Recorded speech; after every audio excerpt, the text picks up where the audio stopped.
नमस्कार दोस्तों, मैं एस्ट्रोलॉजर सचिन स्वागत और अभिनंदन करता हूं अपने सभी प्रिय दर्शकों का। 22 तारीख से लेकर 28 तारीख के मध्य में यानी आने वाले 7 दिन आपके लिए कैसे होंगे, ये मैं आपके समक्ष लेकर आया हूं इस राशिफल में, यानी साप्ताहिक राशिफल। यह जानकारी चंद्र राशि और नाम राशि पर आधारित होगी। इस सप्ताह में आपका जन्मदिन है, आपकी शादी की सालगिरह है, आपको बहुत-बहुत बधाई। तो आइए जानते हैं आने वाले 7 दिन आपके लिए कैसे बीतने वाले हैं। कुछ उपाय बताऊँगा, कुछ तरीके बताऊँगा इस सप्ताह को बेहतर करने के लिए, उसके लिए पूरा वीडियो देखना आवश्यक होगा। आप लोग चैनल को सब्सक्राइब करें, बेल आइकन के बटन को दबाएँ, फेसबुक और इंस्टाग्राम पर हमें फॉलो करें। तो आइए बात करते हैं आपकी राशि की। अब हम बात करने वाले हैं कन्या राशि की। सप्ताह के आरंभ में संकेत मिल रहे हैं कि आप अपने बच्चों की शिक्षा पर पैसा खर्च करेंगे, बच्चों की शिक्षा को लेकर चिंतित रहेंगे, स्वास्थ्य पर पैसा खर्च हो सकता है, सेहत बनाने पर पैसा खर्च होगा। इसके अलावा मनोरंजन जैसी गतिविधियों पर, मौज-मस्ती पर, घूमने-फिरने पर पैसा खर्च करेंगे। यह समय जुआ, लॉटरी, शेयर मार्केट, सट्टा जैसी गतिविधियों के लिए ठीक है, लेकिन सिर्फ़ उन्हीं के लिए जो लोग समझदारी से या जानकारी से पैसे का इन्वेस्टमेंट करते हैं। भावनात्मक संबंध में मजबूती होगी यानी दिल के रिश्ते और मजबूत होंगे। आपका कुछ पैसा मुकदमेबाजी, लड़ाई-झगड़े, समस्याओं को निपटाने में खर्च हो जाएगा। स्वास्थ्य समस्याओं को हल करने में पैसा खर्च हो जाएगा। सप्ताह का मध्य भाग आप किसी अगर सरकारी कर्मचारी हैं या कोई एक सामान्य इंसान है, तो किसी को कोई रिश्वत देना मत मत दीजिएगा या नंबर 2 से कोई काम कराने की कोशिश मत करिएगा, आप फँस जाएँगे। और किसी भी प्रकार की अवैध गतिविधि में शामिल ना हो, नहीं तो आप फँसते हुए नज़र आ रहे हैं। सप्ताह के अंतिम भाग में संकेत मिल रहे हैं कि जीवन साथी के ऊपर आपको खर्चा करना पड़ सकता है, चाहे वो जीवन साथी की पढ़ाई हो, चाहे वो जीवन साथी से कोई लड़ाई हो, कोर्ट कचहरी का मामला हो या फिर उनकी सेहत का मामला हो। तो आप अपने जीवन साथी के साथ कहीं घूमने भी जा सकते हैं, हो सकता है भाई घूमने-फिरने में पैसा खर्च करें, शॉपिंग में भी पैसा खर्च कर सकते हैं, वैवाहिक जीवन का आनंद लेंगे। संपूर्ण सप्ताह जो है ठीक-ठाक ही है आपके लिए, पारिवारिक जीवन में प्रतिष्ठा पूरी तरीके से बनी रहेगी, घर के बड़े-बुजुर्गों से रिश्ते अच्छे बने रहेंगे।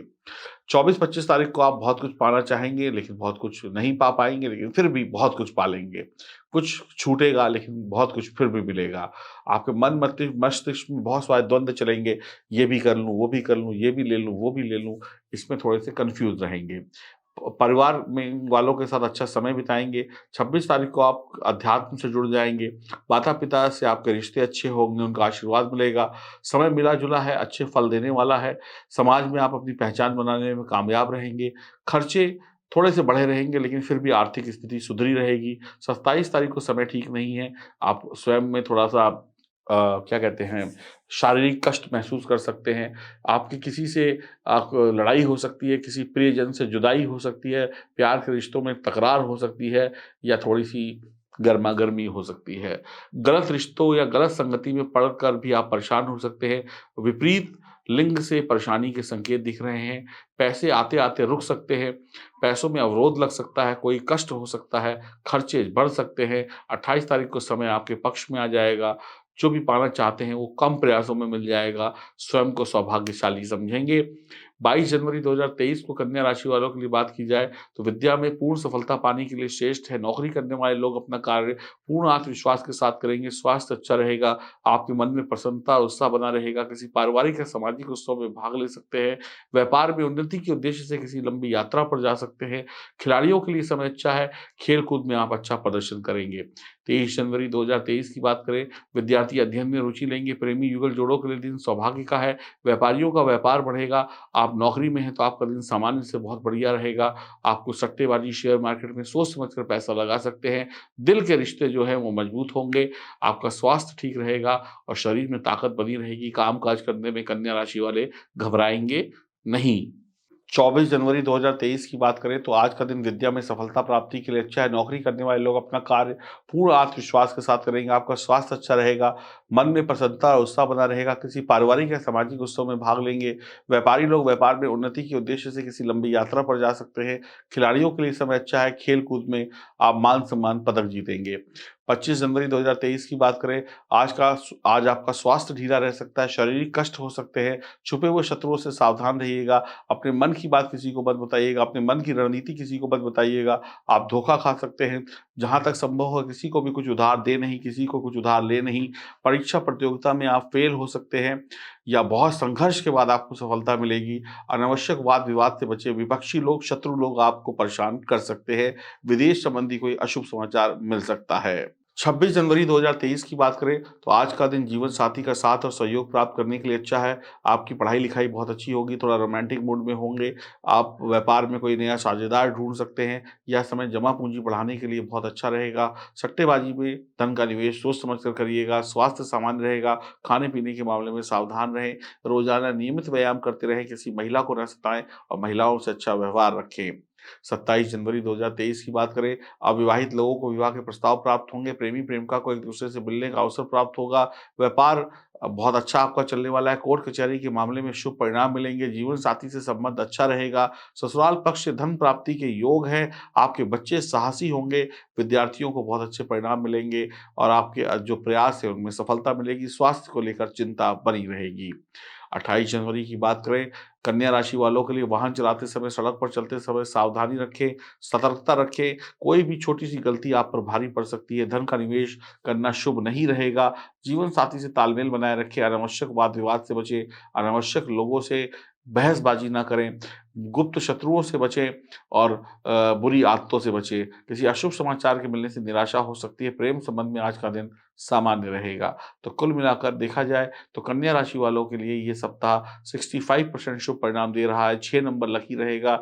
आपको थोड़ा-सा संघर्ष इस सप्ताह में करना पड़ेगा, तभी आपको शुभ परिणाम मिलेंगे और आप जानते हैं कौन से वो उपाय जिससे कन्या राशि वालों का भला हो सकता है। इन उपायों को ज़रूर करिएगा। आइए विस्तार से जानते हैं इन उपायों को। उपाय क्या होता है? उपाय होता है कि हम किसी तरीके से अपने बुरे कर्मों को उपायों के माध्यम से अच्छा कर लें। साबुन, साबुन देखा है आपने? निरमा साबुन, लिक्विड साबुन, वो क्या है? वो गंदगी को काटने का उपाय है। समझ रहे हैं? है ना? कहीं पे भी मैल लग जाता है कपड़े में तो रगड़ देते हैं साबुन तो सफ़ेद हो जाता है, लेकिन कुछ ऐसे दाग होते हैं जो हल्के तो पड़ जाते हैं लेकिन मिटते नहीं हैं। वो आपका प्रारब्ध है। यानी कि दाग मिट तो जाएँगे लेकिन फिर भी उनकी एक परछाई आपको दिखाई पड़ेगी। तो वर्तमान के पापों को मिटाना बहुत आसान है, लेकिन प्रारब्ध में किए हुए जो पाप है उसको मिटाने वाला ईश्वर है। तो सबसे पहले जो भी लोग मुझे देखते हैं, जितना भी देखते हैं, वो लोग एक बात को याद रख लें, अपने दिमाग में बिठा लें कि अगर आपका भला कर सकता है कोई तो सिर्फ़ और सिर्फ़ ईश्वर कर सकता है और कोई नहीं। ईश्वर चाहेगा तो ही आप किसी ज्योतिषी के पास आएँगे और अपनी जन्म कुंडली दिखाएँगे और वो उपाय बताएगा, उससे आपका भला होगा। अन्यथा आपकी औकात नहीं, मेरी कोई बिसात नहीं कि मैं आपका भला कर सकूँ या आपकी औकात नहीं कि आप मुझ तक या किसी भी एस्ट्रोलॉजर तक पहुँच सकें। इसके पीछे सिर्फ़ और सिर्फ़ ईश्वर की ही गणना है। इस बात को दिमाग में बैठा लीजिए। हमेशा 2 चीज़ें करिए।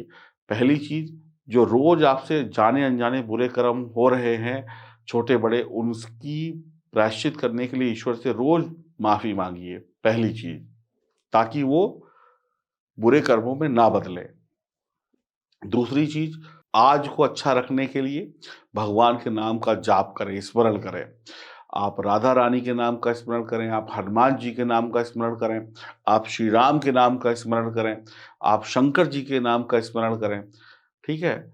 आप जो करें, करें, करें ज़रूर। अब आप चाहे घर पर बैठकर भगवान को पूजें, आँख बंद करके, चाहे आप मंदिर जाकर पूजें, कोई फ़र्क नहीं पड़ता। आप चाहे मूर्ति को पूजें, चाहे बिना मूर्ति के भगवान को पूजें, कोई फ़र्क नहीं पड़ता। देखिए, भगवान को आप पानी समझ लीजिए, पानी है भगवान। पानी किसी भी लोटे में डालिए, गिलास में डालिए, वैसा उसका आकार हो जाता है। तो भगवान, जब बर्फ़ होती है ना, बर्फ़, बर्फ़ को अगर आप किसी खाँचे में डाल दें, तो वो एक मूर्ति बन जाती है, कोई भी चीज़ बन जाती है। तो भगवान जब बर्फ़ जैसे हो जाएँ, तो वो मूर्ति बन गए, जब पिघल जाएँ, तो पानी जैसे हो जाते हैं, गंगा नदी जैसे बह रही है, ठीक है? और जब जम जाते हैं, तो भगवान भोलेनाथ का शिवलिंग बन जाता है।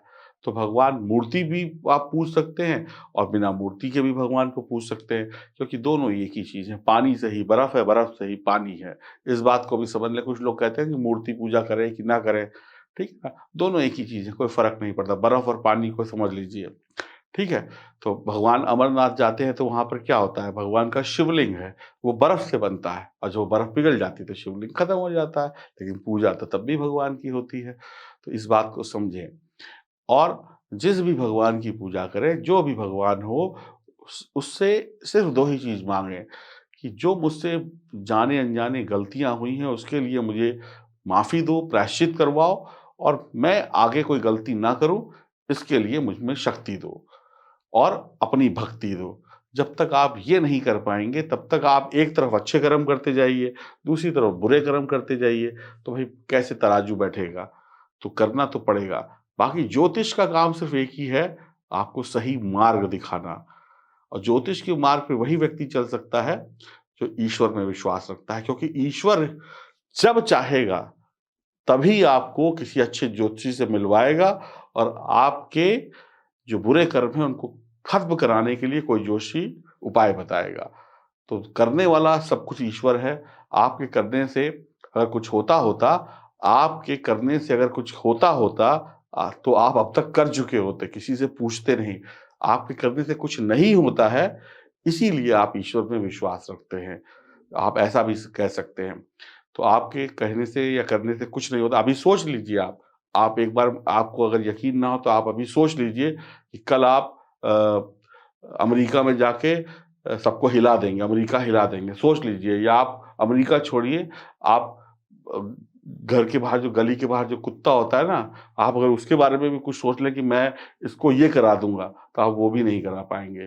तो जो कराएगा वो ईश्वर कराएगा, तो एक इंसान की कोई हैसियत नहीं होती जब तक उस पर ईश्वर की कृपा ना हो। तो ईश्वर की कृपा माँगिए, ईश्वर से भक्ति माँगिए और ईश्वर से बोलिए कि मेरे बुरे कर्म कम करो और मेरे अच्छे कर्म बढ़ाने के लिए अपनी भक्ति दो। तभी इस सृष्टि में बेड़ा पार होगा, अन्यथा बीच में लटकते रहेंगे। नमस्कार।